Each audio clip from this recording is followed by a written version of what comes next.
back in past you.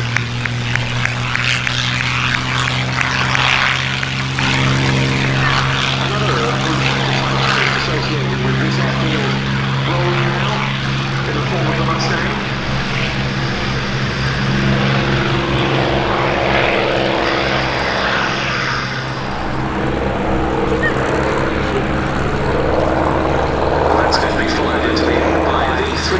Representing the Eastern Front in today's display, the two Hispano Buchons and the IWM XIV.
Known as the Tuskegee Airmen, but otherwise known as the Red Tails, the first. No, not sure.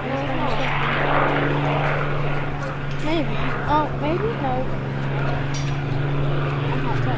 Hey, is he going that way or that way? He's going towards us. Oh, no, he is going. Alright, let me try this. Yeah, he's turning. Shh. Ah. I'm not sure.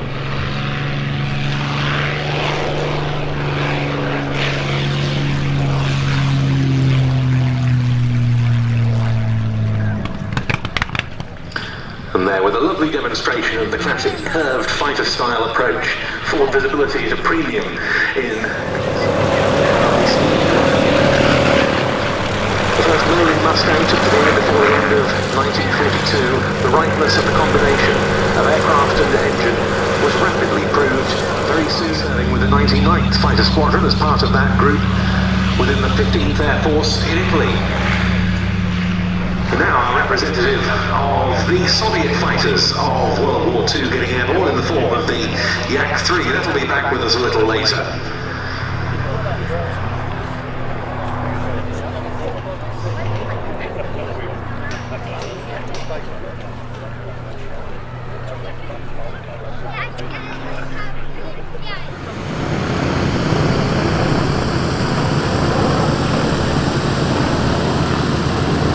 Was an outfit that's known as the IWM Squadron, officially known for its Merlin engine.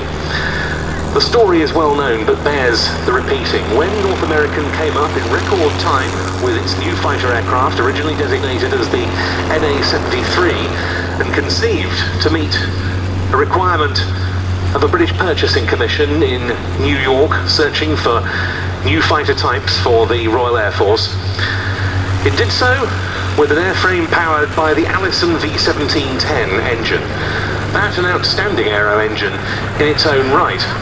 And the Mustang airframe was tremendously slippery, aerodynamically efficient, and high particularly in the tactical reconnaissance and ground attack roles.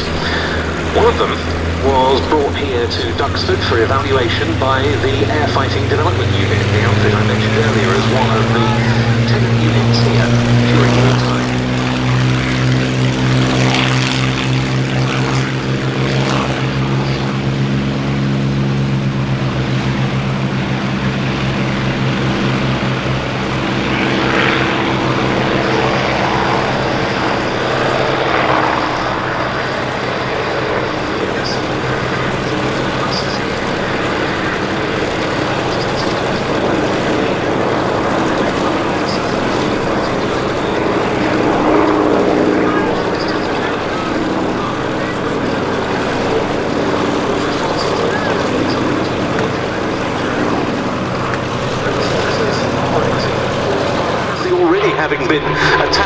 trailing smoke, the two Hispano HA1112 Buchons.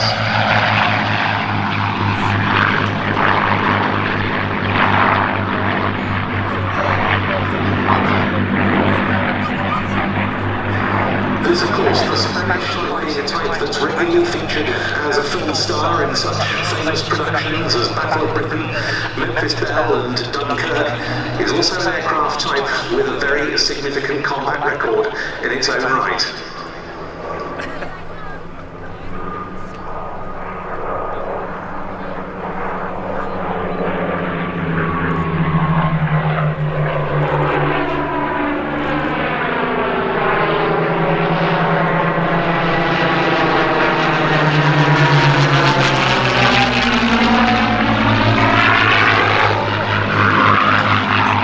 A saga that led to that rather ironic combination.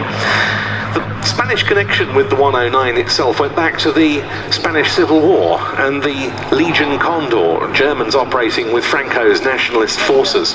They began using the aircraft as early as mid-1937. When the conflict ended in April 1939, nearly 50 Bf-109s were left for use by the Spanish Air Force, and yet more were delivered new from the Messerschmitt factory in Germany.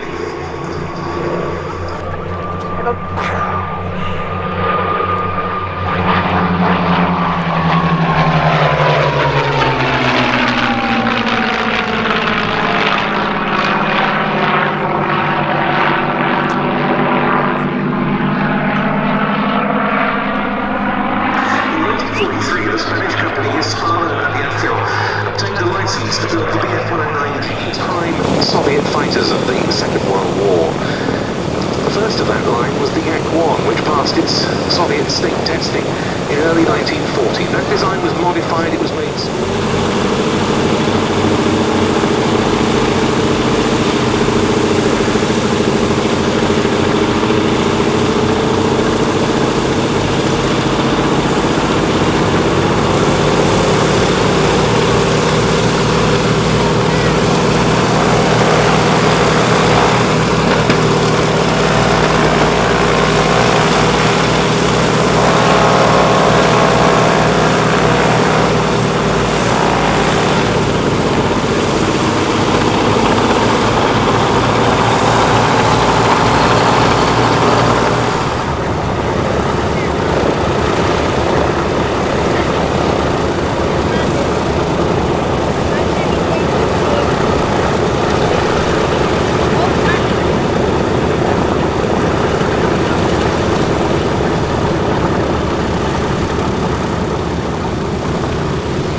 completing his sequel.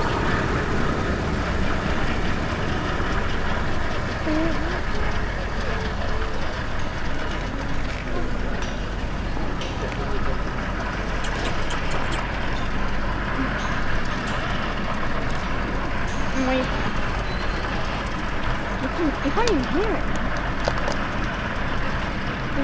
If this was in PS thingy, yeah. I bet the co-pilot would be, give me four, give me four, give me four. Right, turning. Oh, he's drifting. In a cocky.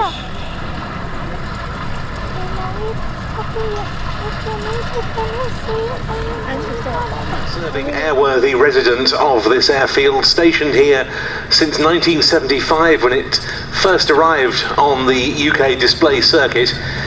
It's been a fixture ever since, and here it is on the roll, the Boeing B-17G Flying Fortress, named Sally B.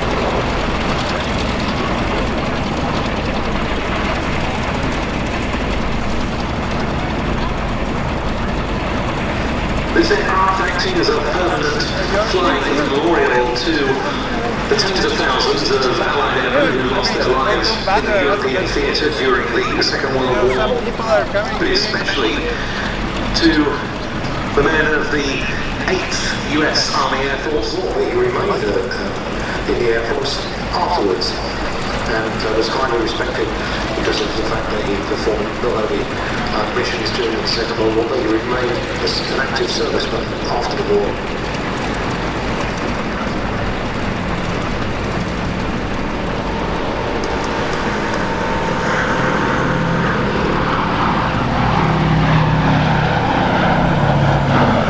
You said earlier, Ben, that there were many thousand stewards. That's something that doesn't change in wartime. The average age is about 19.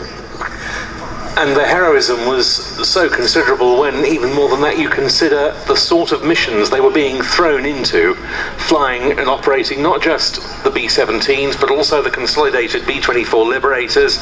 The main tactic of the 8th Air Force, daylight raids against German industrial facilities and transport and resupply networks. And in the early part of their commitment to the European theatre, let's not forget, they didn't really have a suitable escort fighter. They were using Spitfires, which were very short-ranged as escorts, and so the losses on those missions were horrendous. They were, and we saw earlier the Mustang, and we talked about the impact that made, and the impact that it made was in fact in support of the bombing campaign of the Americans over the central part of Europe. Indeed, because when both the P-47 Thunderbolts, which you can see one of the American engines in, and the Mustang came along, they really did change that situation. But nonetheless, even with that extra fighter protection, the conditions on board the B-17s at altitude were appalling. Of course, it was a noisy and cold environment. Mutual fire support against fighter attacks, or later, when Luftwaffe fighters became less of a danger in the European theatre, by minimising or trying to minimise the aircraft's exposure to flak. And this was always wing was deemed to be good against fighters.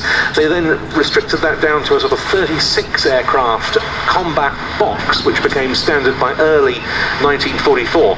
And the B-17 was a good aeroplane to fly close formation in, better than the B-24. The number of guns that the B-17 carried increased, of course, as the progress of the war continued.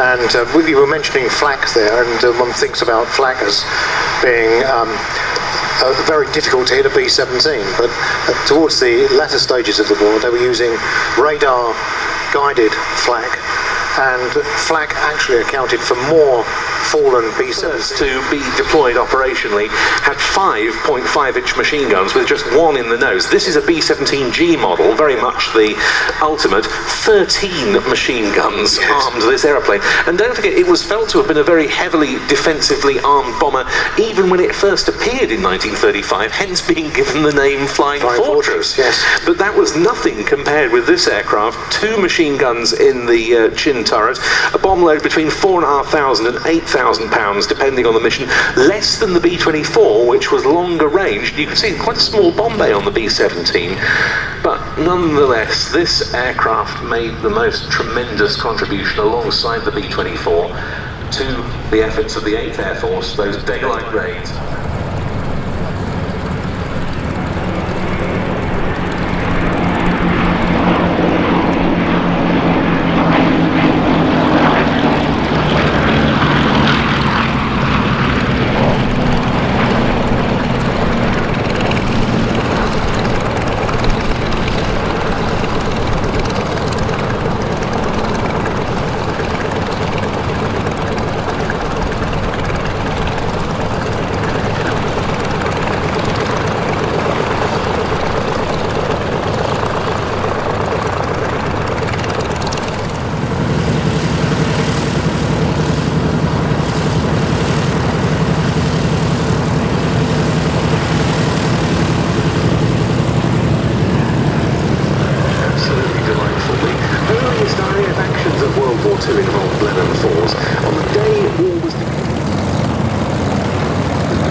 was demonstrated. Nonetheless, 4 squadrons Lysanders were the last RAF aircraft to leave for England. It was henceforth, though, the Special Operations Executive, wasn't it, Colin, that the Lysander really earned its legendary name. That's right, it was Churchill who set up the SOE to set Europe ablaze, and the French resistance. So that'll be the Spitfire 1A, the Hurricane 1, the Hawk 75 and the Wildcat.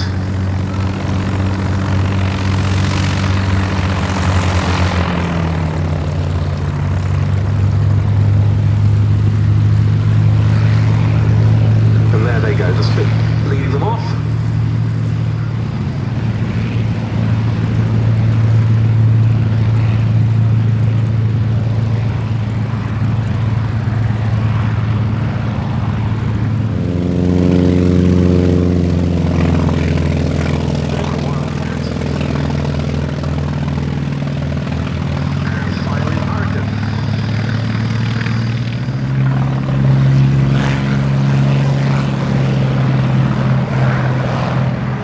Blenheim 1Fs, like this one, were briefly stationed at Duxford with number 222 Squadron, which was reformed here in October 1939 to protect Channel shipping. It converted to Spitfires during the spring of 1940, and in fact we have 2. Right.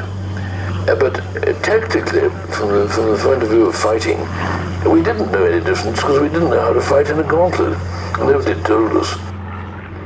Plane fighters like the Spitfire was considerable as well, certainly in the RAF. Sergeant, later Wing Commander George Unwin was another of number 19 Squadron's first Spitfire pilots. By the end of 1940, he'd shot down 14 enemy aircraft, and he was awarded the Distinguished Flying Medal and Bar.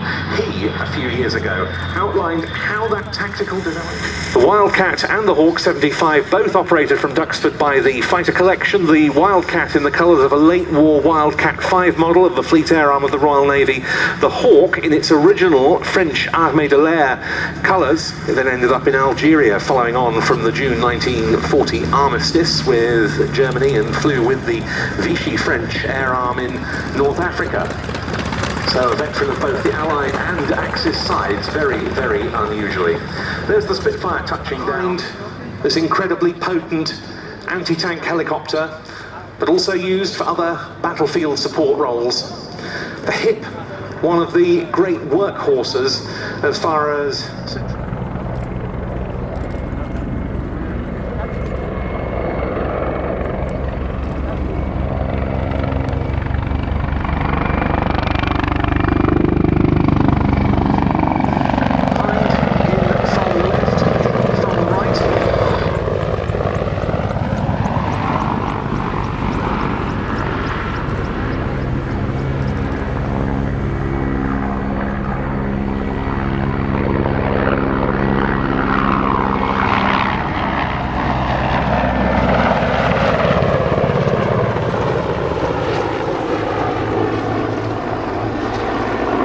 There's the Hip manoeuvring up.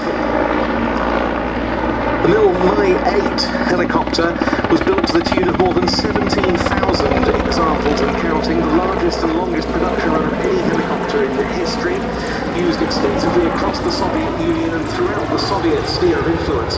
What followed, the Mi-17, an enhanced version with more powerful Klimov TD3 engines. That's basically what we see here, but as I said, in export form as the Mi-171.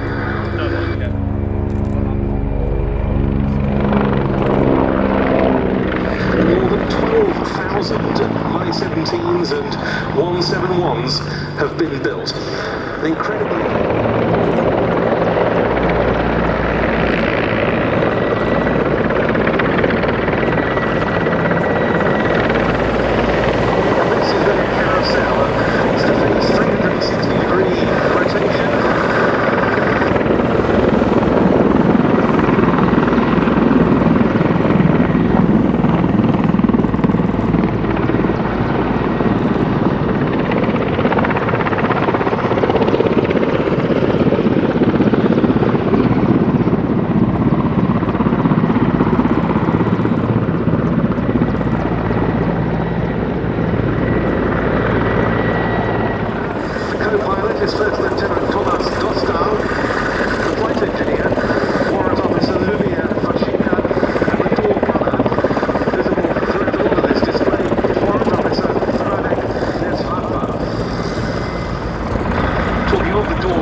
mm machine guns in the door of the 517, which has also got a good deal of armour plating for the cockpit and the cabin. The Czechs use some of the fleet for rescue missions. They can also perform firefighting with an underslung so-called bandy bucket. These two helicopter types often perform, or would in the event of combat action, they certainly train regularly for this, perform as a team in the combat search and rescue role. Providing very effective cover to the hip as it would retrieve a downed airman from hostile territory.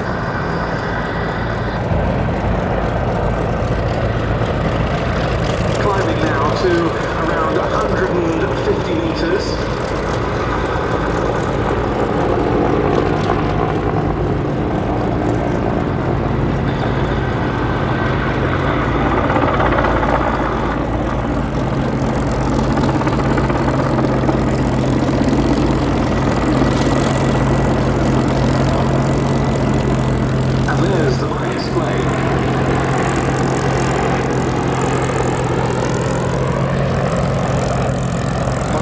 This is a type I've wanted to see over Duxford for a very, very long time. That menacing silhouette of an attack helicopter that would have supported a Warsaw Pact armed advance across the North German plain.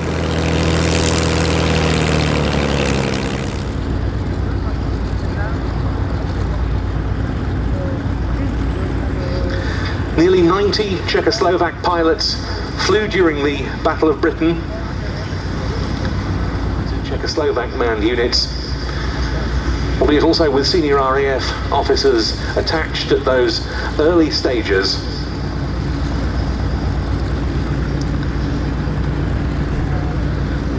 This is the reason why it's such a poignant appearance by these two helicopters this weekend.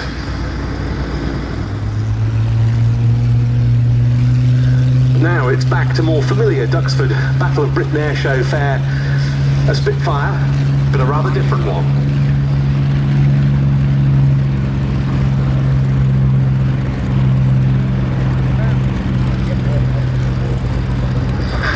The first two units of the Air Cobras, the 31st Fighter Group arrived in the UK in May and June 1942. The 52nd followed up in July. They shared a lot of their history.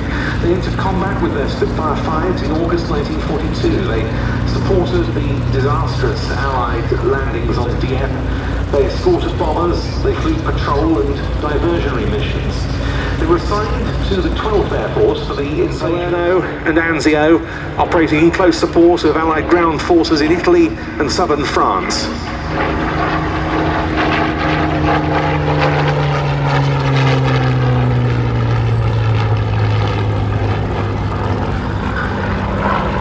Then in April to May 1944, assigned to the 50th.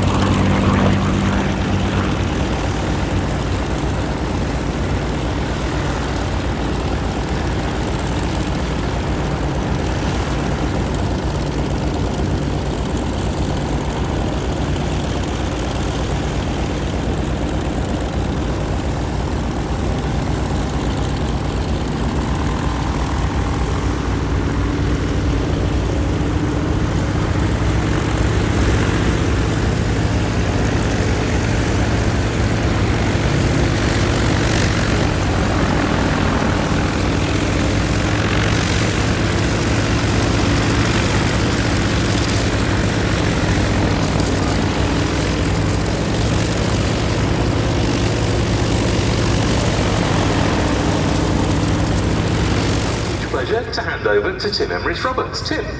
Thank you very much, Ben. And yes, it's a delight to be back here. Jeff is a former RAF fighter pilot, and then flying Phantoms, and then later became a captain with British Airways on the Airbus A320. Following behind him is Mike Vasey, a private pilot.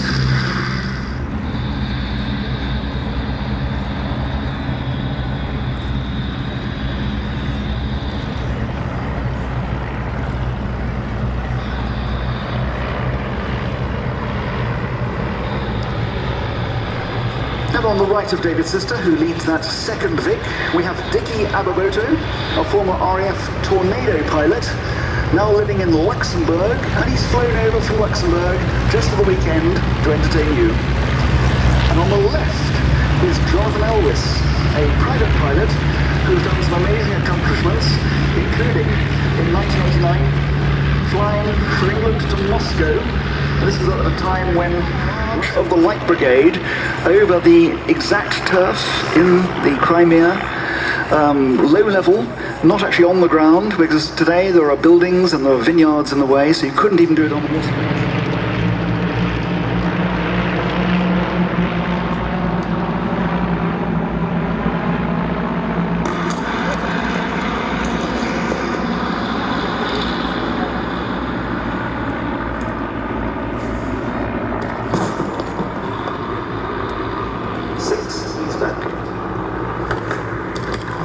Dr. Jim Radcliffe, a former RAF officer, his aircraft still has the mounting points for wing walking apparatus. Indeed, it was a wing walking aircraft in its day, because although this was a military trainer, RAF training colours, so it's yellow all over with the randles on the wings and on the fuselage. Come the war, the upper surfaces of these aircraft were painted in camouflage, very much similar to that of the Queen, right to left in delta formation. Again, worth a photograph.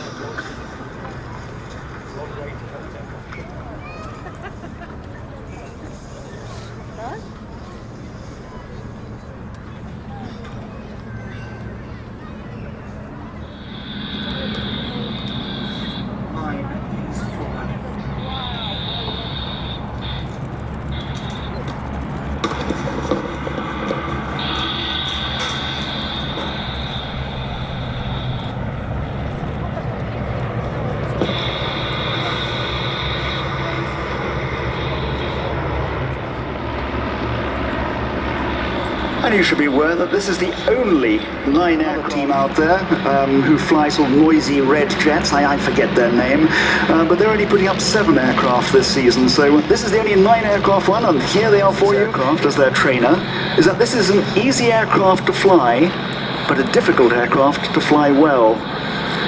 And these gentlemen, in these rather blustery conditions, certainly is up there, there's bouncing around a bit, you can see them doing it, they're flying these tremendously well. And the clever thing there is that if the man near the inside goes and bounces a bit, his wingman tends to bounce a bit more, and the one on the outside will then waver greatly. So the key is to go and look. This is the display team of the de Havilland Moth Club, which is the club that helps with the maintenance and the flying of these gorgeous vintage machines. Bear in mind, these are all between 80 and 90 years old. And the team was established in 2005 and performs roughly 12 shows a year, and indeed is performed in France and in Switzerland, and is proud to be sponsored by Poulies, the flight equipment specialists. Much coveted and previously won by the Red Arrows. And here they come from left to right in a big Vic formation. So the same as you saw with the earlier Vics, but this time involving the whole team. And this is particularly where it's difficult to try and make sure you don't overreact to any input by a man on the inside of the formation. Beautifully done. Worth a photo.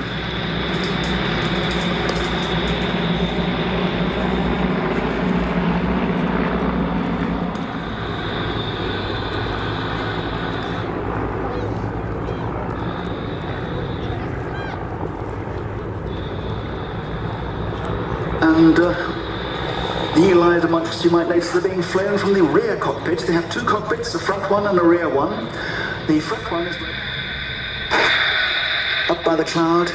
They'll be soon diving towards you, building up speed to about 110 miles an hour. To get that height. Now they're running in for the box break.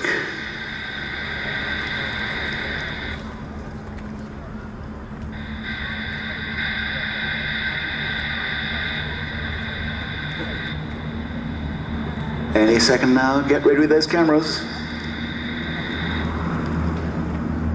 And braking now.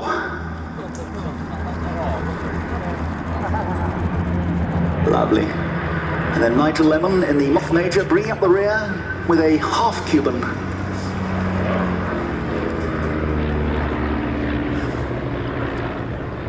Boyd 8-1, ridden by Jeff Milson. Then we have Muff Broth 9-2, ridden by Nigel Lemon. Then by Dickie Alberta. Then it's Wind in the Wires 15-1, ridden by Mike Vasey.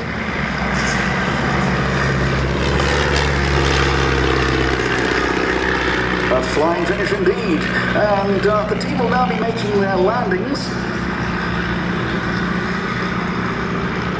But that's not it, it's not over. They're going to do something that's unusual, which is a synchronized shutdown. Authentic livery, training colors for RAF planes.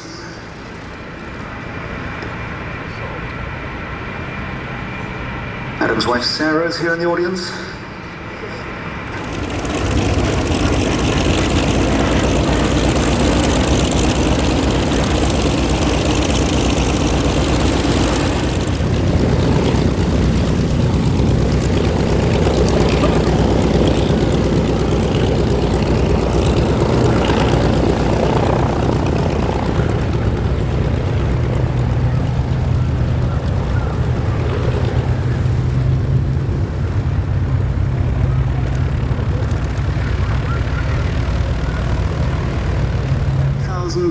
Of them, of which no fewer than 1,000 are still in existence, of which 650 are flying today. And here they're starting.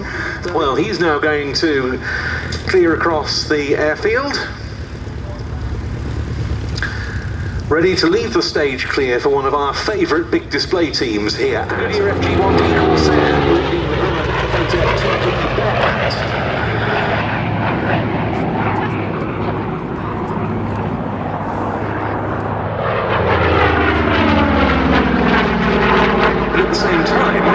To give the propeller sufficient ground clearance, hence the configuration we see. This was a very impressive performer when first it appeared, the Corsair, for a maiden flight in May 1940. The Pratt & Whitney R2800 double Wasp radial engine of 2,000 horsepower was the most powerful and largest.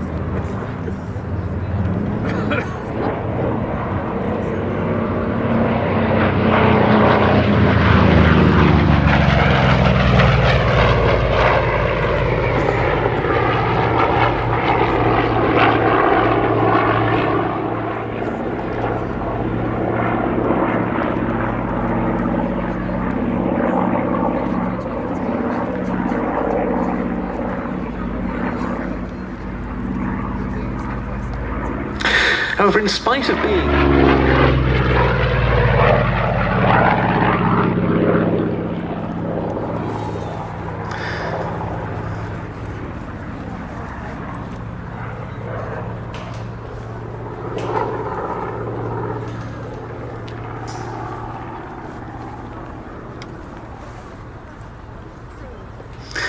this was also an aircraft that saw much service with the Fleet Air Arm of the Royal Navy. It entered service with the FAA in June 1943. At its peak with the Royal Navy, Corsairs equipped 18 squadrons in both the Pacific and what's not perhaps quite so well known, the European theatres.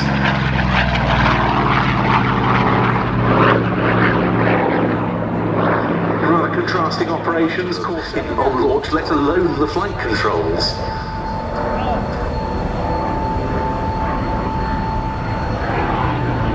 Frontline US Navy squadrons, Bearcats, they were one of the early mounts of the US Navy demonstration team, the Blue Angels.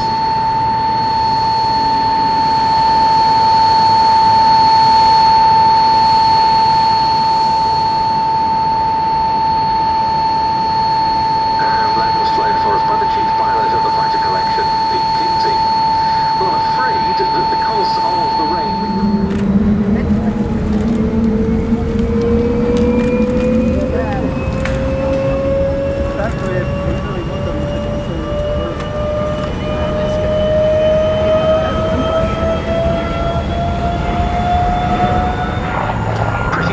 the early jets of the US Navy, the likes of the F-2H Banshee and the F-9F Panther were coming into service with the first line squadrons, but second line and training units used them. They also flew with the French and Royal Thai Air Forces. French aircraft being used in the Indochina conflict of the 1950s. And also the carrier takeoffs by Bearcats were quite an experience for the pilots if they were using the rather violent catapults of the day.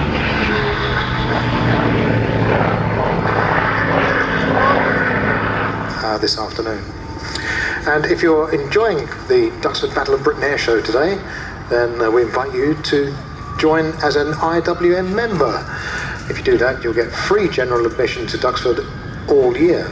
Members also receive priority booking to all IWM Duxford shows and flying days. When you support the IWM as a member, you can visit all of our sites for free here at Duxford, but also Churchill Ballrooms, the IWM London, the IWM North, and also HMS Belfast. Visit us today at one of the membership points, situated all around the site, and you'll discover the benefits of becoming a member. You can't miss us. We're located. And of course, with such magnificent performance for many, many years, they've made outstanding unlimited class air races at places like Reno in the States. The directions that are going to be offered to you, if you're in the western side of the airfield, if you're parked up there, then you will be turned left when you leave this afternoon. There are links to the A1, the A10, the A11, the A14 and the M11 on the outskirts of Royston, which is just a few miles down the road.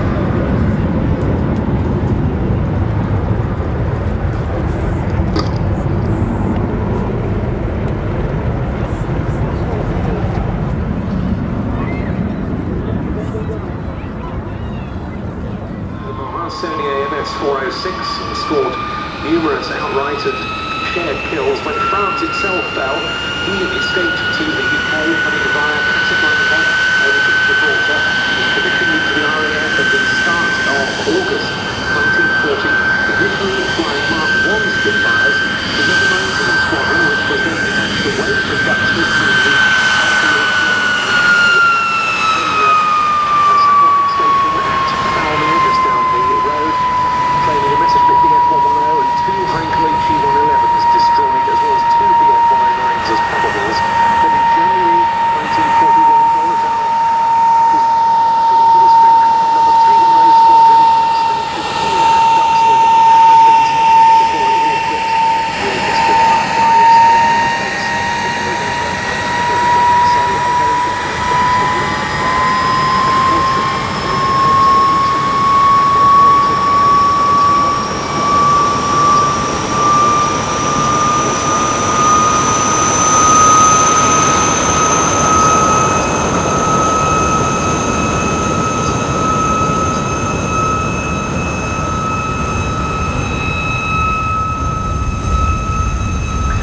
That's also one of two Spitfires on the flight line, the other being the Anglia Aircraft Restorations Mark V, that's a few down to the west in the line, that are known to have escorted.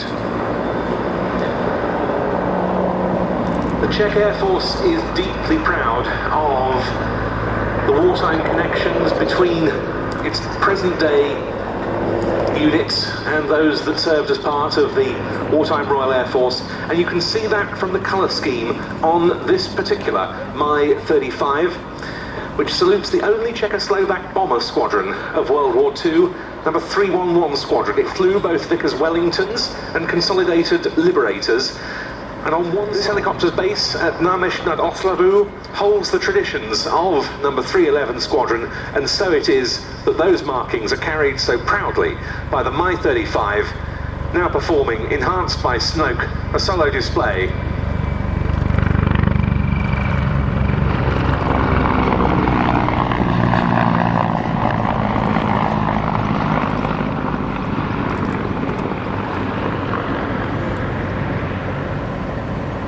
Czechoslovakia was among several quick reaction alert air defence duties against slow-moving targets alongside their standard battlefield tasks.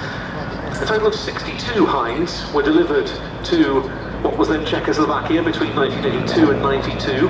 When the country broke up, 34 of them were transferred to the Czech Air Force. Then in 2003, in part payment of a Russian debt, 10 new Mi-35s, including this one, were taken onto strength.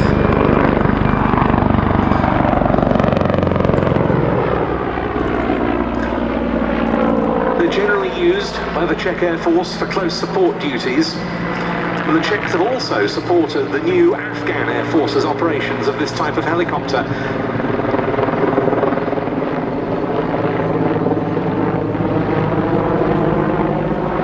But now just 17 of them are in service with only one squadron. As I say, it's the 221st Helicopter Squadron, which is one of, with a tiger or nowadays also other forms of big cat in their emblems.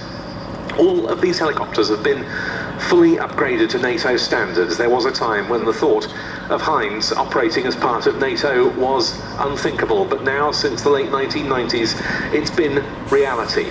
But this is to be the last appearance at a British Airshow this weekend of the Hind in Czech Air Force service, because they're due for retirement around the turn of the year.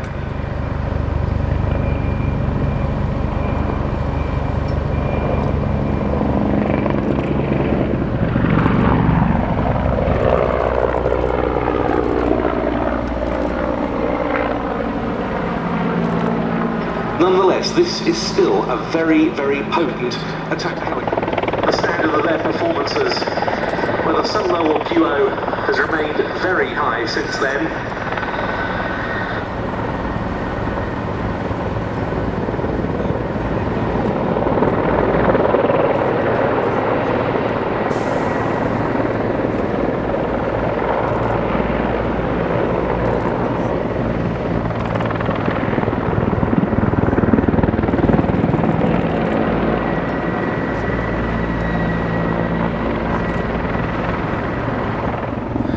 More than 40 years of service, it'll be a very sad day for the Czech Air Force when the last examples of this mighty machine go out of service.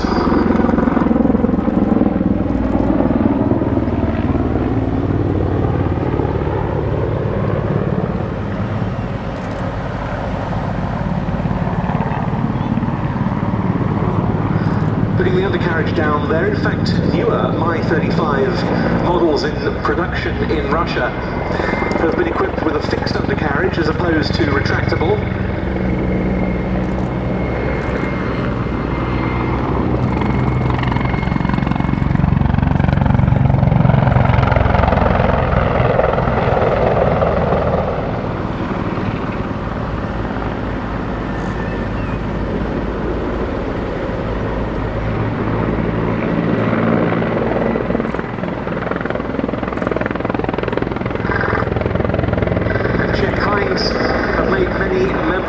Visits to other UK air shows over the years, including a 3-ship team of them.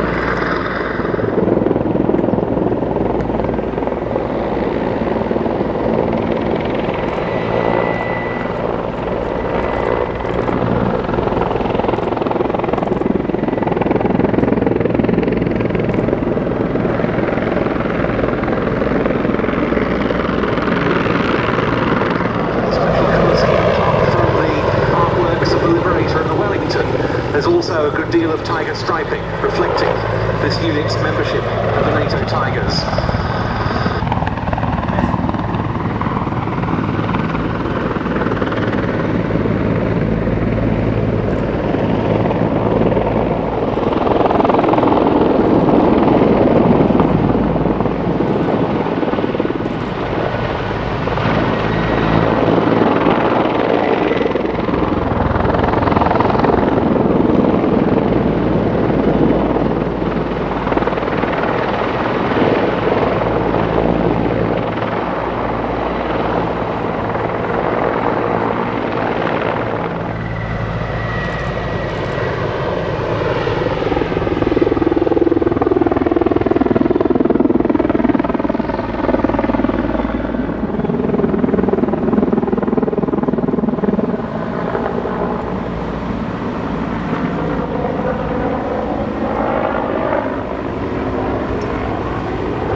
of its final displays in Czech Air Force service.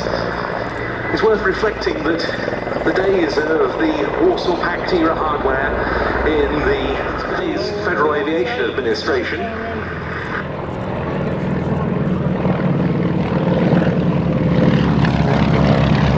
through the hands of several private owners before in 1980 it was acquired by one of the leading lights for so many years of the historic aircraft scene in the UK, Robs Lamplough.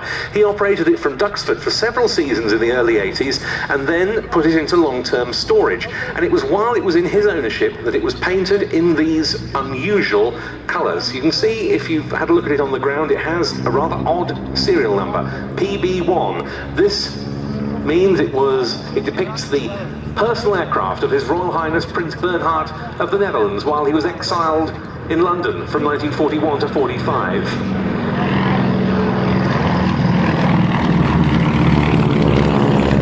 Prince, in his colours, at Airshow in Hilversum in 1980.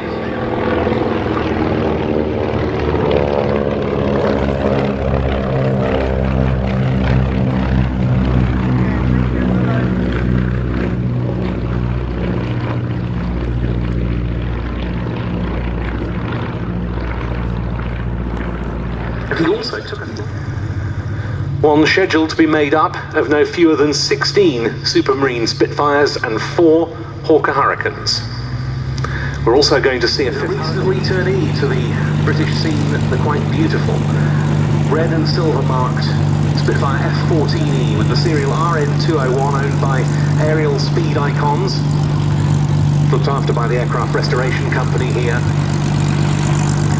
That aeroplane's decidedly non-standard colour scheme, that of a Mark 21 Spitfire that was flown by number 41 Squadron at the Blackpool Air Racers meeting in 1947. This aeroplane was operated on the UK circuit for several years in previous ownership from 2002, then went off to the United States. More recently it's returned, and this is going to be its first.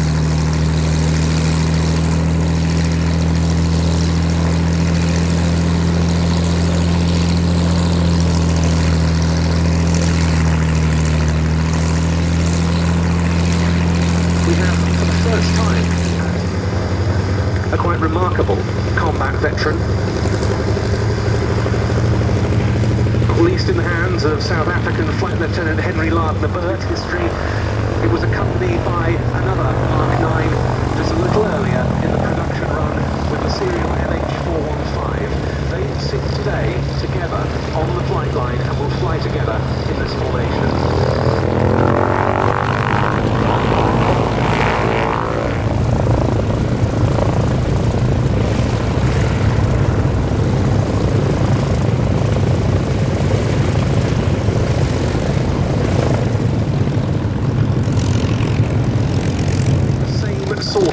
On the 19th of August 1943. These brand new aircraft have an Air Bomb Group, US Army Air Forces, who were attacking the Luftwaffe airfield at Poix-en-Picardie in France on a ramrod.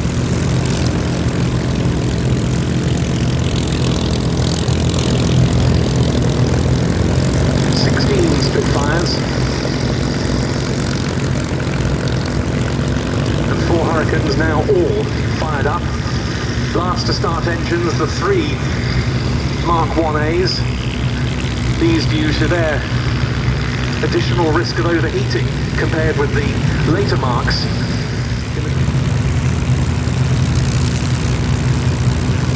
And they're now on the move with N3200 in their lead.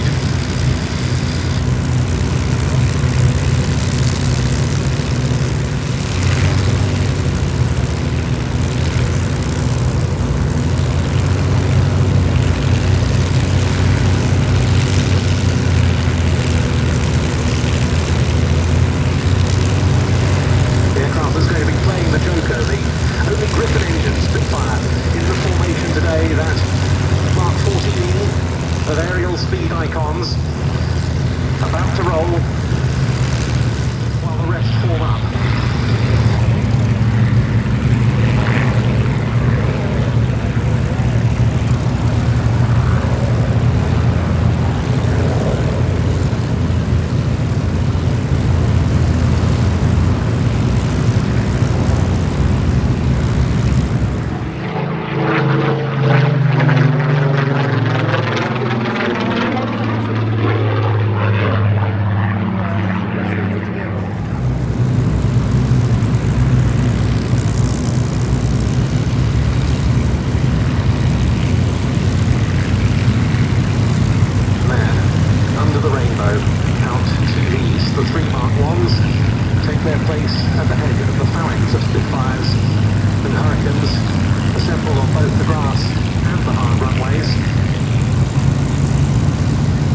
1940 is the date officially recognised as the start of the Battle of Britain, the first phase being to destroy coastal objectives and channel shipping. The 3,000 or so airmen officially credited with involvement in the battle, including those from 15 overseas countries, are forever known as the Few, after the phrase spoken by Winston Churchill in the Commons on the 20th of August 1940, and which heralds the arrival of our Duxford wing of Hurricanes and Spitfires. The gratitude of every home in our island, in our empire, and indeed throughout the world, except in the abodes of the guilty, goes out to the British airmen who, undaunted by odds, unwearied in their constant challenge and cooperation, are turning the tide of the world war by their pride and by their devotion. Never in the field of human conflict was so much owed by so many to so few.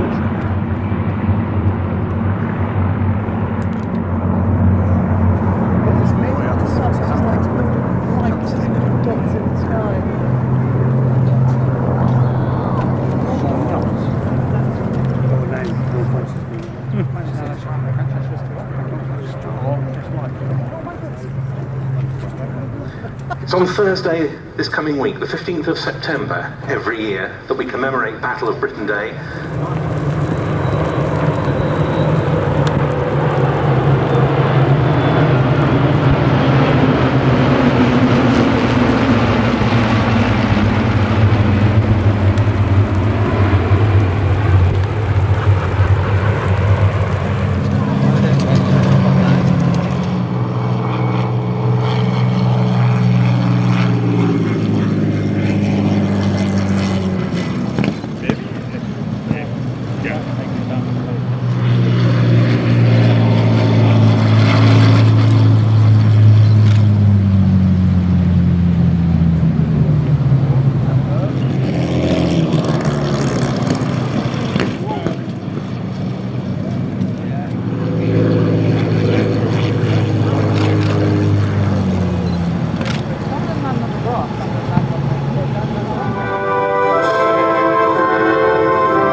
But I'm manual already.